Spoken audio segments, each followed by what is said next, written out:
Улуу ата мекендик согуш каттанган Сыргыбай ата ал учурда 21 жаш куракта болчу. Тынч жаткан дүйнөгө бүлүк түшүп, Төрөгелдиевдин үй бүлөсү бул апатка өз баласын аттанткан. Ал алгач Казакстандын Алматы шаарына барып, андан соң Орусиянын Ростов-Дону калаасынын согуш майданында душмандар менен салгылашкан. Көргөн жашы согуш мезгилине туш келген, бирок ата мекен эл жери үчүн өз жанында берүүгө даяр эле. Андан кийин подготовка бүткөргөндө согуш кайдады.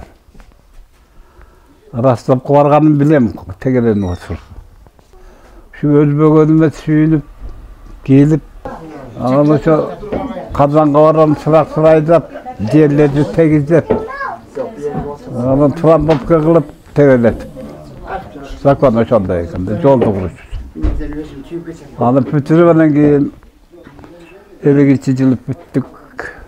Анан немеге келдик, 50-жылы Москвага келдик. Ардагер үй бүлөдө 6 бир тууган, ата-энесинин чоң уулу болгондуктан үйдө барды күчтү Сыргабай аксакал мойнуна алган. Бирок кандуу согуш болуп, ага кеткен соң үйдүн тиричилиги кичүү бир туугандарына өткөн. Кан күйгөн согуштала туштараттан атылган октон аман-эсен келүү чынында эле кыйын эле. Ошентсе да бир туугандары үмүттүү карап, келишин чыдамсыздык менен күтүп турушкан. Бул согуш кеткенде менен жолдо чуркап жүргөн бала баттым. Анан булар согуш кетти.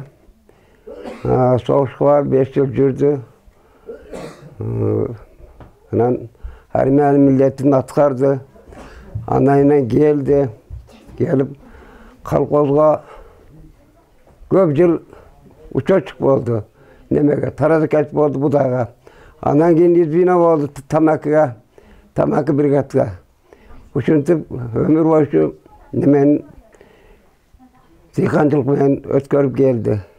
Согуштун ардагери Сыргабай Төрөгелдиев учурда 93-чү жазын тосуп жатат. Кылым өмүр сүрөйүн деп калса да, карылыкка моюн сунбай, балдар менен тамашалашып, неберелерине өткөн күндөрүн божурап айтып отурат. Өткөн жылы майрамдын урматына автоунаа белек алган. Мындай жардамдар, көңүл буруулар, башкысы жаркын келечекте азыркы муунга тартуулаганына кубанат. Анан 50-жылы келип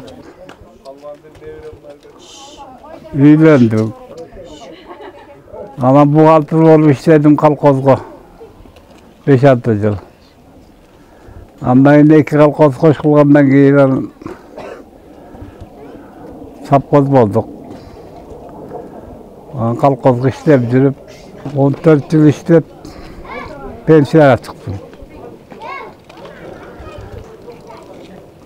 Ошо пенсия менен чыгып, дем алып жүрөбүз, демалышка чыгып. Анан ошо Ленин орден менен силер менен жакшы иштедиң деп. Ленин'in 100 yıldığına bir medal verip bakan eкен. Balalı, çakalı olur, şu kızlardı, turmuşka çıkarıp, baldardı, üylep. Onu tüp karı benim oturarız, bizden çıkarlar. Жеңиштен соң ал туулган жерине дароо эле кайтып келген эмес. Согуш аяктаганы менен өлкөнү оңдоп, чачылгандарды жыйноо, кыйрагандарды калыбына келтирүү жумуштарына да катышкан. 1 жыл айдоочулукка окуп, андан соң Казан шаарында 3 жыл трактор айдап эмгектенген. 5 жылдан кийин туулуп өскөн мекенине келген. Мен атамдын эң чоң баласы болом. Ушул атам согушка катышып келди. Аякта согуштан кийин да иштеп келген да. 6 жыл иштептир. Ал мен көргөндү көрбөгүлө деп аяктан катуу иштешиптир да, трактор айдадым дейт. Ал бузулган үйлөрдү оңдоп анан келишти да. Атам ал убакта раса жакшы, кайраттуу болчу. Бардык иштерди жакшы кылат эле. Атка минип, чоң жайлууларга барып, балдардан кабар алып келип турат эле.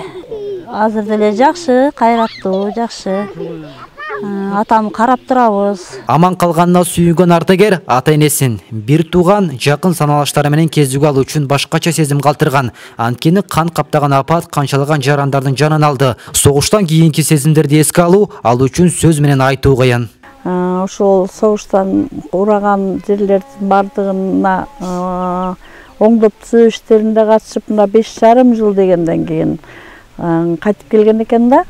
Анан келгенден кийин мына үйлөнүп, өзүнүн ошо бир туугандарынын эң чоң болгондугу үчүн бардык бир туугандарына жардам берип, ошо мезгилдерде ушу совхозда аябай катуу иштеген, үйгө өтө эле аз келчү. мындай убакытын аз бөлөт эле да, жалаң бала чакалар. Сыргабай Аксакал 1951 жылы 26 жашында үйлөнгөн. Жубайы Токтобөбө экөө дөөлөттүк карылыктын доорун сүрүп жашашкан. 42 небере, 45 шеберенин курчоосунда болуп, алардын шаң күлгүсүнө бөлөнүп, бактылуу карылыкта жашоо өткөрүүдө. Шуудан болсом, көп адамдарды кармататкан. Балдарын окутуп жашоодо өздөрүнүн табыга жан өрөгөн. Уулдар атасынын согушка барып, жанын аябаган эрдиктер менен сыймыктанышат. Атасына аяр мамиле жасап, ден соолугун тез-тез дарыгерлерге каратып турушат. Дайыма ушул 9-майларда белги кылып, элдер келет, өкмөттөр келет. Ошентип элдерди чакырып, атасын алып берип карап жүрөм. Ушул быйылкы жылы ушу ден соолуктары да карыган сайын кыйналып барат. Ушу 100гө чыксын деп эле ойлоп турам. 100гө чыкса бир чоң той кылып берейин элге деп. Атанын аруу тилеги ал кездеги азаптуу күндөрдүн кайталанбашы. Дөөлөтбек Кочкорбаев, Уланбек Арстанбек уулу, Сентябрь, Сузак району.